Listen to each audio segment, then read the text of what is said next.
Hey, how's it going, you guys? So I'm Dan Duran from Red Digital Cinema. I've been at Red since the very beginning, so for 17 years. So I'll go over what I've seen in the last 17 years. You know, every few years, there's some advanced or up-and-coming workflow. My favorite over the years was 3D. I don't know if you remember The Hobbit. There was 48 Red cameras on that movie. But you know, you've seen things go over the years. It started out with 4K. We're at 8K now. There's AI. There's virtual production. There's camera to cloud. There's a lot of cool things I'll be talking about today. But as you know, we are a cinema company at heart. That's what we are. That's what we do. I don't know if you've seen any of these shows over the years, but here's just some recent ones. My favorite is Hacks right now on HBO. Highly recommend that show. You haven't watched it. It's a dark comedy. It's fantastic. We always care about high-end cinema, high-end episodics, and really get cameras into people's hands that, you know, want to make amazing content. So it's something we're always going to care about the most. But today, like I said, I'm going to talk about future workflows, upcoming advanced workflows, next-gen workflows with what we're seeing and what we're doing with our cameras. I'm going to start out with global vision. I'm going to talk about how our global shutter and our newest cameras allow for some really cool, unique workflows out there. And then I'm going to go into camera to cloud, especially with what we're seeing in cloud, how getting files up there as quick as possible, as easy as possible, and make your workflow as streamlined as it can be, with taking steps out of having to, you know, have a DIT or anyone with media go over. Just going right from camera to cloud is going to be really cool. And then I'm going to talk about Red Connect and our cinema broadcast setup. So that's something very new. What we're doing isn't standard for broadcast. The great thing is we are very late to enter the broadcast world, so we can start with the ground up with what we think is best and what cool things we can do that no one else is doing. So it was nice having a clean slate, and we don't have to worry about, you know, existing tech. We can just do what we think's best. If you're not familiar with Red, here's our camera lineup currently. We have 4 cameras is what we sell. We sell the Komodo X. That is a very small camera that we have. It has global shutter. All the cameras have global shutter here. But the Komodo and Komodo X are very small, and the price point is very competitive with what it can do with resolution and frame rates and dynamic range. Then we have our Raptor, which is our larger sensor. So the Komodos are Super 35. The Raptors are VV, our full frame sensor itself. And then we have the V Raptor XL, so the large one. Same sensor between those two. It's just one is meant for studio setup, so you get all the AC cinematographers happy. You can plug in whatever you need. Has internal NDs, literally meant for high-end cinema. And then we have the V Raptor as a more modular system, very small. But the takeaway from this is we make extremely small cameras at a really competitive price point that do high frame rate and are all global shutter. And I'll talk about global shutter in a second. With global shutter, with global vision, what we did is something unique because we're actually, you know, in most situations when you try to add global shutter to a sensor, you're going to have to give up something. You have to give up dynamic range, image quality, frame rates. A lot has to be given up to get a global shutter. Our engineering team, they did an amazing job, and they were able to put global shutter in our camera without having to have any compromise, which I think is fantastic because, you know, you don't want to give up that dynamic range. You don't want to give up anything. You want to be able to get global shutter without, you know, having any downsides to it. If you're not familiar with global shutter versus rolling shutter, here's an example. So rolling shutter, most cinema cameras do this currently, is they capture the image from top to bottom, right? Which can cause issues with certain things that have scan rates, like LED volumes, flash bulbs. If you shoot any flashes, I'm sure you've seen a lot of commercials, TV shows where you see a half flash frame because the camera's scanning from top to bottom and it, you know, can't scan the whole thing at the same time. Movement, really quick movement. That fan right there is moving. I'm sure you've seen that a lot in images. Like, that doesn't look like what I've seen before. A lot of YouTube videos when they shoot cars or helicopters or airplanes, anything quick moving, you're going to get that wonky scanning from top to bottom, which doesn't look right. So that is a rolling shutter. And here's global shutter. So global shutter is capturing the entire frame at the exact same time. So it's very similar to what your eye sees, right? Your eye is not doing a rolling shutter. Your eye is viewing everything at the same time and capturing what it sees. So you won't have any artifacting with lights. You won't have any artifacting with quick movement, helicopter blades, anything that you capture is going to look true to your eye, which I think is extremely important when you're capturing media today. But because of global shutter and what we're doing with our camera, we have this thing called phantom track, and this is one of my favorite features out there. It is extremely cool, and it's also a safety net. So a lot of producers and projects who are shooting on LED volumes would love to have a safety net, right? That's really important. The flexibility to pick between a green screen or the final pixel at the same time. So you can see the camera is capturing a green screen, and it's also capturing a final pixel. So you're sending one slice or two slices to LED volume, right? And the camera's actually seeing both. So that this has a green screen or a green image slice going to it, and it has a plate or Unreal image going to the screen as well. So if you're happy with the final pixel, great. You have it, deliver it, everyone's happy, great. But there's certain circumstances where I've seen, an actor miss their mark. They're playing back the content on the screen. The actor keeps missing their mark. What are you going to do, right? You're locked in with whatever you captured, right? Or maybe the comp isn't, or the content wasn't ready. Maybe the content was going to change. Maybe you weren't happy with the scene, right? So now with Phantom Track, right, you're able to get a green screen and the final pixel at the same time. The camera can view both, so you can view SDI1 as one track, SDI2 as the other track, and you have that flexibility, right? Most situations, you'll be super happy with the final pixel. It's going to be great. That's what we're there for. But having that safety net, right, without having to rotoscope and comp the entire left frame, which costs a lot of time and money, right? So we're capturing two raw files, same time, same file name, same time code. So if you need to switch between them, it's just a one or two click button between the two. So love this feature. I think it's really cool. It does make life easier. And like I said, having that safety net for productions is one of the most important things, that flexibility to pick what you need. The other thing with global shutter we did was extended highlights. So that with Phantom Track, it's two separate files that are saving to the media. Extended highlights, we're blending two files into one. So what we're doing is we're extending the highlight range. So the exposure, we're getting about 3 more stops in the highlights, and we're doing that with different exposure times, so different shutter, which is really cool because there's certain situations where you'd be exposing for the sun to make sure it doesn't clip, right? So then the image is going to get really dark, could get noisy. Now you can enable extended range, extended highlight range to get more information in the highlights, right? So another feature set where we're combining the clips into one, blending them together to get even more range out of the image. And with global shutter, you're not going to get any, jello effect. You're not going to get any sync issues. It's just going to look as it should be. All right, so that was global vision. Next, I'm going to talk about camera to cloud. Camera to cloud is what we're doing directly from camera. So there's nothing special you need to do. You don't need any third-party tools. Literally, the camera can go right to the cloud. As long as you have an internet connection, it's the only thing you need. You can go right from the camera to a S3 bucket, to a Frame.io account, whatever you want. So as soon as you hit stop record, right, that media is going to start going up there. And we do our raw files, we do ProRes, we do our waves, LUTs, we even do metadata checksums as well. So whatever you need to go to the cloud, it will go right away. So I like always talking about use cases, right? That's always my favorite thing because I can show how it works, but how do people use it is really interesting to me. We had a car commercial, or not even a car commercial, a car advertisement type thing where they drove across the United States and the social media team needed the footage right away. They want to post every day of, hey, they're in the Grand Canyon, hey, they're in Yellowstone, and they're taking this car and doing some really cool stuff with it, right?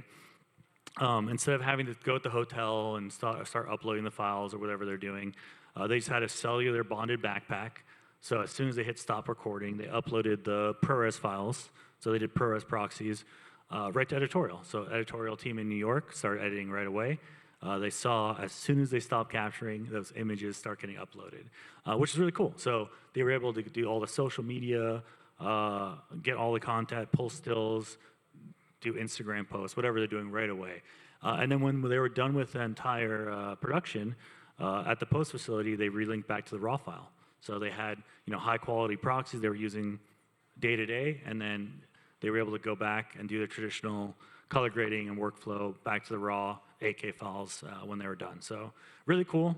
Didn't have to think. Files were there. Everyone's happy. Producer, director, everyone saw them right away. And they were able to edit them, which is the most important part, right? But yeah, this is the workflow itself. Capture goes right to cloud. In the cloud, you have a lot of flexibility to create dailies, do whatever you want once it's in the cloud.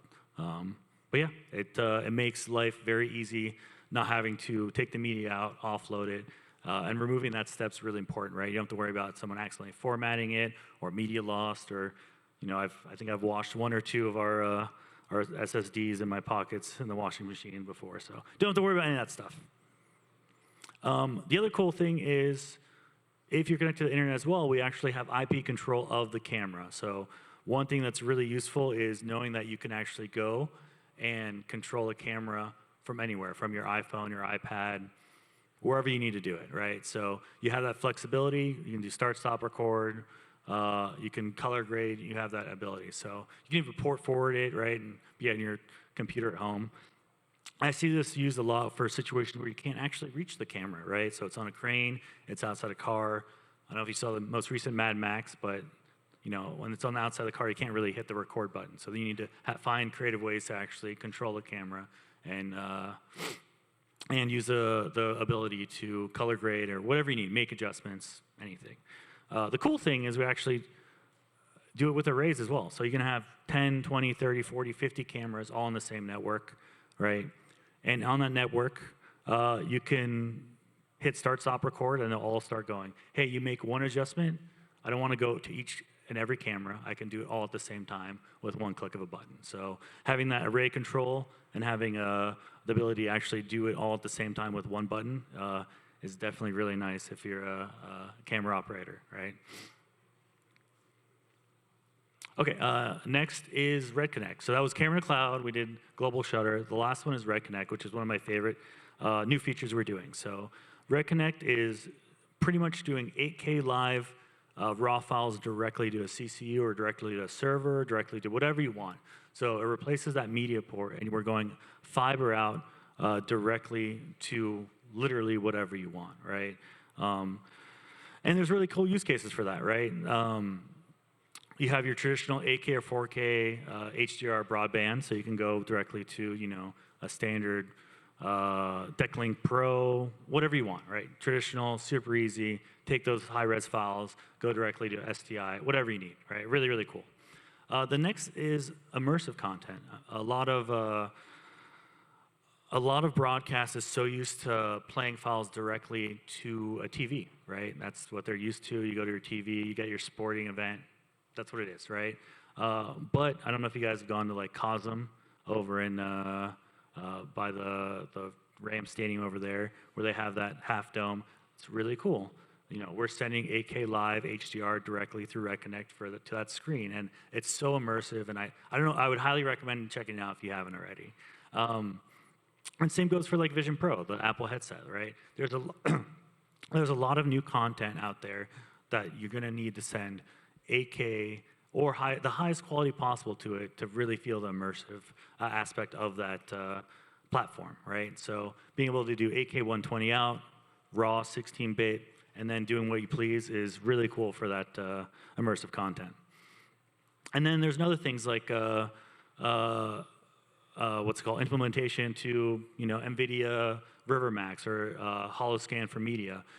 With Holoscan for media, you can throw our raw files directly on Holoscan for media, and there's some really cool things you can do, right? There's AI-driven effects, so scene detection, object detection, right? Hey, I want this actor to be metadata tagged. I want that item to be recognized right away, right? Real-time AR overlays, right? You can do it over the raw image and do any overlays you like, right?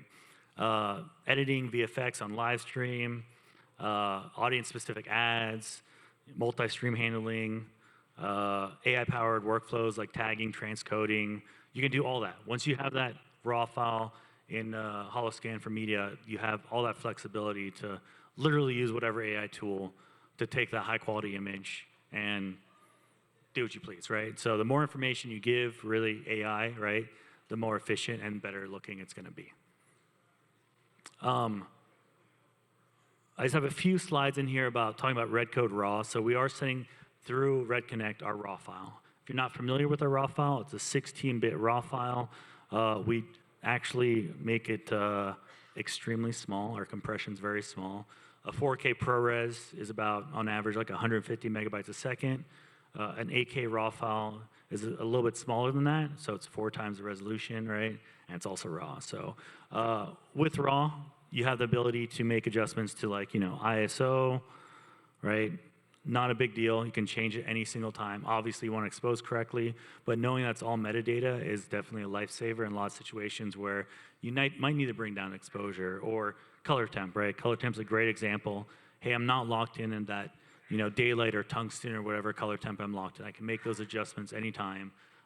Ideally, you don't want to be doing that in post. You want to shoot correctly, but having that ability to make metadata adjustments is extremely important in post workflow when you want to make sure there are no issues with the color of the image, right?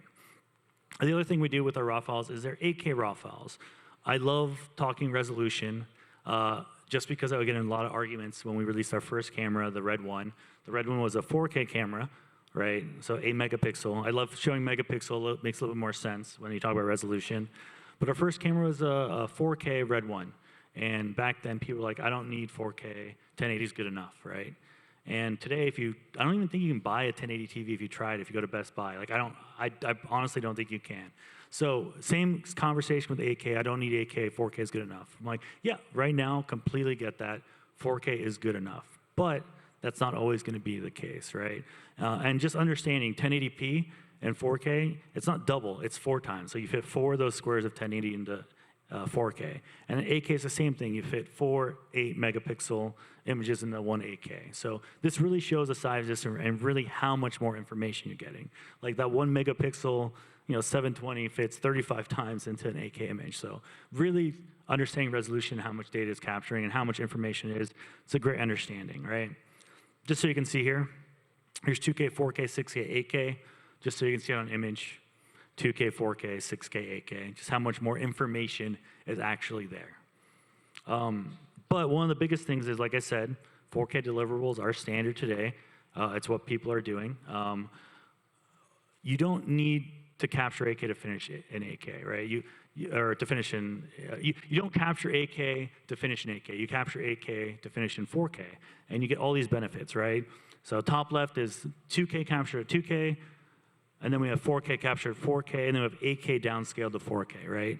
And whenever you downscale image, it makes it cleaner, it makes the noise smaller, it makes the edges less jagged. It's just a more organic, better looking image. So yes, do you need to capture 8K? You should capture whatever the highest quality is today, but do you need to finish in 8K? Probably not. Most situations you're gonna be in 4K. But having that understanding of why downsampling is such a big deal, this is a great example of how much better an image looks when you take it and make it smaller, right? Same goes for your Instagram, right? If you look at a Hasselblad's website with their 100-some megapixel camera and you go see what they're doing on downscaling Instagram, it just looks so good, right? It looks so organic and nice. So similar concept. But what else can you do with the resolution, right? So with Red Connect, you can send it directly to an NVIDIA GPU, and then you can do all these really cool crops, right? Hey, I really want to be on my phone watching the game, or I really like this one player, or whatever you want. You're able to pan and scan. You just have all that information to grab what you like on the image. So this was, I think, at the Barcelona game where they took the camera and they were able to create multiple different deliverables with one camera, right? So you don't need multiple cameras to capture this. This is one camera giving you 6 different streams, 5 different streams of different things. I don't know who wants to look at the ref. I don't know who picked that, but you get the idea. And just so you can see, it's something, and Cinema World does the same thing, right? You can set 4K crops on there. I don't know, it's something David Fincher does a lot in his movies where he repositions and pan and scans the image all the time, which I think is really cool because you get your eye to view what you want to see every time, right? And same goes for stabilization. Like you have that file in Holoscan for media. Hey, let's stabilize every single shot. So it's going to do that. It's going to zoom in. It's going to stabilize it. You have that flexibility now. If you were to shoot 4K for 4K and stabilize, you're zooming in 20, 30%. You're cutting off people's heads. You're losing a lot of information. But if you oversample and then stabilize it, yeah, it may go down to 7K or 6K, but you're not compromising your image. Last slide, I love this one because Red Studios used to be where they shot I Love Lucy. I don't know if you know this show. Hopefully you guys do. But at the time, it was all shot on every TV show shot on Kinescope, I think it was called. Cinescope, Kinescope, I don't know how to pronounce it. Something like that, which was good enough for tube TVs at the time, right? But Desilu, right? Desi Arnaz and Lucille Ball shot everything on 35 millimeter. So they were able to future-proof their work, which I think is great. So when there was a new medium, right? VHS, Laserdisc, Blu-ray, whatever, they had the ability for it to be remastered. So whatever camera you use, we always recommend just capture the highest quality possible. You don't know what the future's going to have. You don't know how it's going to be remastered, redelivered. And like her legacy's lived the longest. I don't even think her show was the most. It was popular, but wasn't the most popular at the time. But because you always saw it, because they can remaster it, it lived the longest, right? Show we did, same thing, District 9, they remastered it a few years ago. That was originally shot for 2K DCP on the red one, and then they remastered it in 4K HDR, which is really cool. You're able to future-proof your work. You don't, like I said, you don't know what the next tech's coming, so might as well capture the highest quality you can today to future-proof everything you're doing. All right, like I said, why broadcast earlier? We're the last one to the game, pretty much, of all the high-end camera manufacturers. But we've got a lot of demand for it. That was one thing that's interesting, and we have a lot of users who are using our cameras currently who said, hey, we would love a cinema version of your camera, right? Because they want that cinematic look. Like, hey, they were tired of everything looking the same in the broadcast world. So, hey, I would like it to look like Queen's Gambit. I'd like to look at Guardians of the Galaxy or Social Network, whatever they're going for. They want that, cinematic look and that flexibility because people want to be creative and be different, and I completely get that. Also, it's one thing we want to do is be able to be dropped directly into a broadcast setup, right?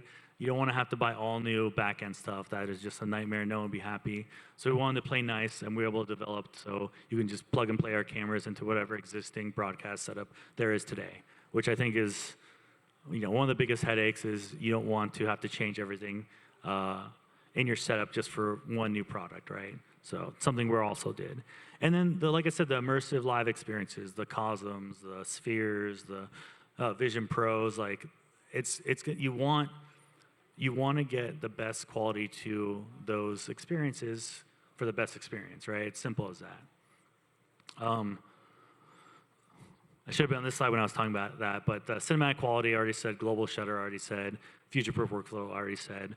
And we also do license-free broadcast, so you don't have to pay for HDR, SDR, whatever it is. It's all license-free.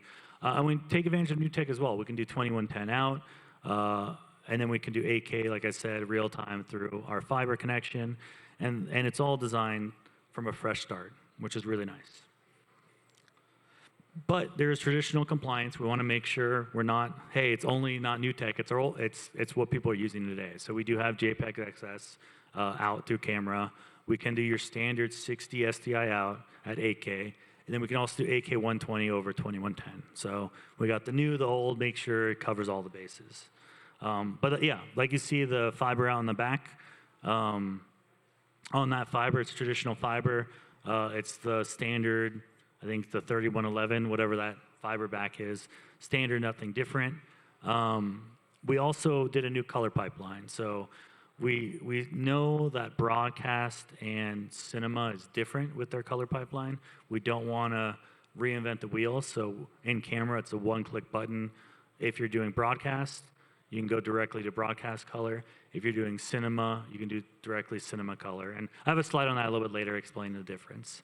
But like I said, you get 2110, 4K JPEG XS, and you can do slow motion. I'll talk about that in a second. But yeah, it's all connected to our, so you go fiber directly to our broadcast base station. The base station has your standard 12G, 6.3, 3G, whatever SDI, right? We do up to 3 return videos and 1 teleprompter, so technically 4 video. Standard 2XLR, standard comms, intercom back and forth, standard tally. We do have camera control, like I showed earlier, that red control to control the camera. We have a 1 gigabit connection for camera control. And then we have 1 gigabit data trunk if you're doing anything that wants to send data to the camera itself. And then the very last one is that 10 gigabit. That's the 8K RAW file. That's where you need the crazy speeds. So we have that 10 gigabit Red Connect connection to go directly to the CCO. But like I said, broadcast color, cinema color, right? It's a big difference. People are used to the broadcast world having broadcast color. Cinema pipeline is, you have your ISO, your color temp, your LUTs, all that stuff. Broadcast pipeline is your gain, saturation, stuff that is very, very new to us, but not new to the broadcast world. The cool thing is I can capture my broadcast setup, right, and my broadcast color. And then when it comes to mastering, say, hey, you know what? This was for, a concert of Taylor Swift, right? Whatever it is. We're going to remaster that for theatrical. The raw files can be brought into Resolve, Baselight, whatever workflow you want to do a traditional color pipeline. So you can have your live broadcast color, going broadcast standards, making it happy for everyone on the broadcast team. And then when you get the files to deliver to finish, you can actually take it to post facility, who can take advantage of the standard traditional cinema workflow. So you get the best of both worlds, which is really nice. Just so you see how the live event workflow works with the camera, just going fiber to our base station. Base station, you have the live switcher. And then down below, you can go to the Ethernet switch with all your, color control, shaders, cyan view, whatever you have, right? Scarhoy, they all can do our broadcast color.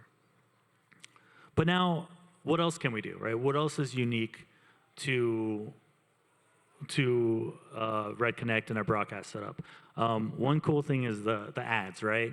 So like I showed, phantom track and view multiple images at LED volume at the same time. So say you have 4 different advertisements on a LED screen on the side of a stadium. You can do local, you can do international, you can do nothing, whatever you want. So the camera can view at different exposure times each of those slices on that volume. So really cool use case. And it doesn't always have to be advertisement, right? You can do 2 different whatever. You literally have the flexibility to do whatever you want. And that's just important to keep in mind. And then we also do super slow motion, right? We're doing 4K 240 out to the CCU, so you can get your standard SDI, and then if you want to do slow motion, click slow motion playback. That's being captured at the same time. So you have multiple options on there. Do I have time left? I have 43 seconds. No, minute 43. I think I have time for QA. But that's everything I'm here to talk about. Future workflows, what we're doing, how we're working with Phantom Track, how we're working with LED volumes, camera to cloud, and then getting that raw file directly into your NVIDIA GPU, directly to an Amazon S3 bucket, so then you can take advantage of all the cool AI features everyone's been talking about today. Getting that raw file, getting that high-res file, so you have tons of options directly and as quick as possible without having to offload it is really cool. All right, any questions, you guys? No questions? Yes. Maximum slow-mo in theory is 1,000 frames a second. At 8K we do 120, 4K we do 240 at full aspect ratio. But at 2K we can do like a thin slice of 1,000 frames a second. I've seen it used for like, say a football stadium, they have that long thin banner where they have like a football guy running or a football player running, but it's really thin. So we can go up to 1,000, but in practice I would say 240 at 4K is the standard, what people use. Any more questions? Oh, we got one more here. All right, I'm coming. Thanks, Dan. Great presentation. Love the cameras. Just curious, I deal with a lot of streams coming off your cameras, and oftentimes the choke point in post is the R3D file itself. Is there any plan via SDK or otherwise to give us decrypted access to the raw R3D, or I'm just stuck going through Redline for the rest of my life? So I missed the very last part. What, the rest of your life? Going through Redline. Okay, so we do have the SDK on our website. So yes, so the good thing about red files are they're really small. The bad thing is you have to decompress and debear it. So what makes me happy is what I'm seeing in the horsepower on modern day graphics cards. They're so fast now. Before, I remember you had to use the Red Rocket. That was the worst time of my life, right? A proprietary, yeah, exactly. A proprietary accelerator card that only worked with red files. Wasn't useful, right? The cool thing now is I can play back 8K real time on this, right? So files are getting better. We're working closer with all the GPU manufacturers. NVIDIA has been fantastic with CUDA support. So it is getting better. We also changed our compression in our latest cameras. I don't know if you saw that, HQM. Okay, so our latest cameras, we changed our compression type. It used to be ratios, which was not fun for people. I loved it because I understood it, but no one wants to do ratios on a production, right? Like no one wants to do ratios in general, right? So we did HQ, MQ, LQ, ELQ. So high, medium, light, extra light. So the extra light is actually really small. I recommend that for almost every production. It's 100 megabytes a second 8K. Like, that's so small. That's so small. But yeah, I can understand if you're doing broadcasts, it might be a little bit of a headache. But I think there's potential of it getting more efficient in the future. But yeah, it's a great question. We're always improving upon our raw compression. And the good thing is, like I said, the hardware is so good nowadays. Where it used to be a headache before, it's really not like it used to be, as you know. Yeah. Great question. Awesome. Thank you so much. Round of applause for Dan Duran. Red Digital.